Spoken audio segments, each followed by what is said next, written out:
कुछ हुआ था जब को प्रोड्यूस किया गया था? कोर्ट में चेतन और सिया दोनों को ही 7 दिन की पुलिस रिमांड के बाद में प्रोड्यूस किया गया था। अब 7 दिन की पुलिस कस्टडी मिलने के बाद it is the duty of the investigating officer to convince the court कि उनकी इन्वेस्टिगेशन में क्या क्या प्रोग्रेस हुआ है और आगे अगर उनको और पुलिस कस्टडी चाहिए तो क्या रीजंस है जिसकी वजह से उन्हें पुलिस कस्टडी दी जाए।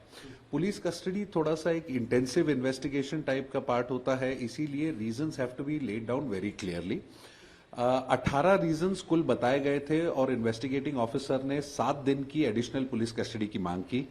उसमें से हमारा आर्ग्यूमेंट ऑन बिहाफ ऑफ चेतन यही था कि स्पेसिफिकली चेतन से रिलेटेड कि उसकी क्या तफ्तीश करनी है, उसकी क्या इन्वेस्टिगेशन करनी है, इसके बारे में पूरा का पूरा रिमांड रिपोर्ट वो साइलेंट एक्सेप्ट 2 पॉइंट्स के लिए।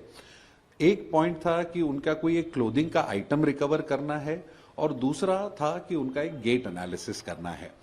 अब क्लोथिंग आइटम के ऊपर हमने ये आर्ग्यूमेंट किया था कि जो रीजंस दिए गए हैं those are not sufficient to demand 7 days police custody. Already आपको 7 दिन की मिल चुकी है। दूसरी बात, स्पेसिफिकली अगर आप ये कहेंगे कि उनके मोबाइल फोन रिकॉर्ड्स या किसी और रिकॉर्ड्स को आपको डिटेल एनालिसिस करना है तो उसके लिए कस्टडी की जरूरत नहीं होती है, ये एमसीआर से भी किया जा सकता है।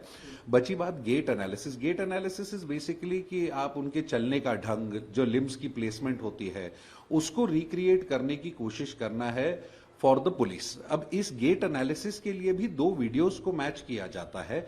टिपिकली जब आप किसी एक अभियुक्त को चलने के लिए, मतलब आप आरोपी को कहेंगे कि आप चल के दिखाइए, उसका वीडियो लेकर के गेट एनालिसिस किया जाता है। For that 7 days of police custody is entirely unwarranted, ये हमारी आर्ग्यूमेंट थी।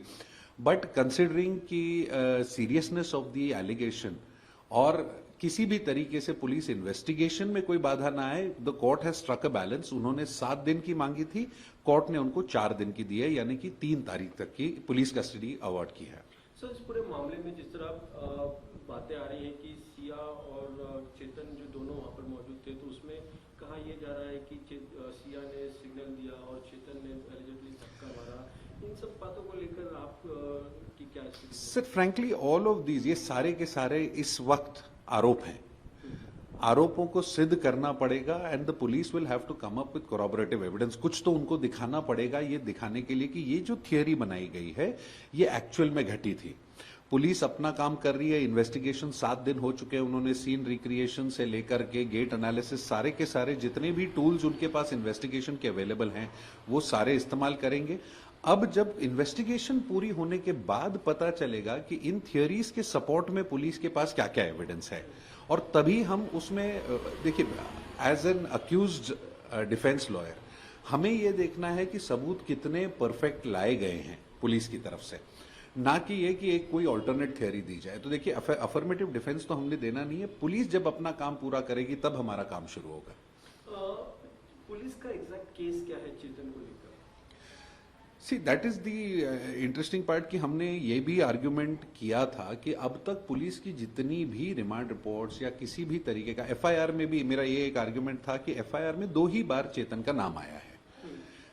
FIR is the basic starting point, जहां से आपकी इन्वेस्टिगेशन शुरू होती है, वहां पर भी 2 ही बार चेतन का नाम आया है। एक बार इज हियर से कि जो डिसीज्ड हैं उन्होंने अपने पिताजी से चेतन का नाम कहा था, और दूसरा डायरेक्टली एलिगेशन है कि मुझे शक है कि चेतन ने ये काम किया है। इसके अलावा कोई भी रोल स्पेसिफिकली एट्रीब्यूट नहीं किया गया है चेतन को इन दी एफआईआर, ना कि रिमांड रिपोर्ट में। हर जगह पर अक्यूज्ड, दैट अक्यूज्ड टुगेदर ये कहा गया है।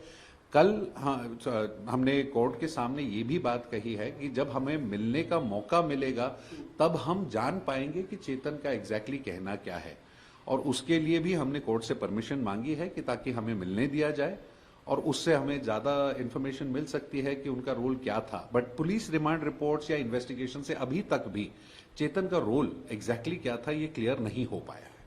बड़ी बात कह रहे हैं सर आप, चेतन का रोल अब तक पुलिस रिमांड से नहीं हो पा रहा है। अगली तारीख जब होगी जी, तो आप लोग के क्या डिफेंसेस होंगे और क्या पुलिस सामने लाने की, क्योंकि उन्होंने जो अब आर्ग्यूमेंट दिए जिसकी वजह से उन्हें पुलिस रिमांड दी गई है? जी सर, कोर्ट ने ये भी अपने ऑर्डर में ही कहा है कि कई सारे रीजंस फॉर एक्सटेंडिंग रिमांड, ये पहली रिमांड जैसे ही है, कई सारे रीजंस, तो उन्होंने रिपीटेड रीजंस वही दिए हैं। एडिशनल पुलिस कस्टडी की मांग 3 तारीख के बाद मिलना थोड़ा मुश्किल होगा, ये मेरा मतलब अंदाजा है। बट हमारी आर्ग्यूमेंट यही रहेगी कि अब इन्वेस्टिगेशन पूरी हो चुकी होगी, उनकी जो पर्सनल कस्टडी में जो इन्वेस्टिगेशन करनी है, बाकी सीसीटीवी फुटेजेस या मोबाइल फोन रिकॉर्ड्स ये सारे तो चलते रहेंगे, दैट इज नॉट समथिंग, उसके लिए पुलिस के पास वक्त होता है। लेकिन पर्सनल इंडिविजुअल कस्टडी के जो रीजंस हैं वो पूरे हो चुके होंगे।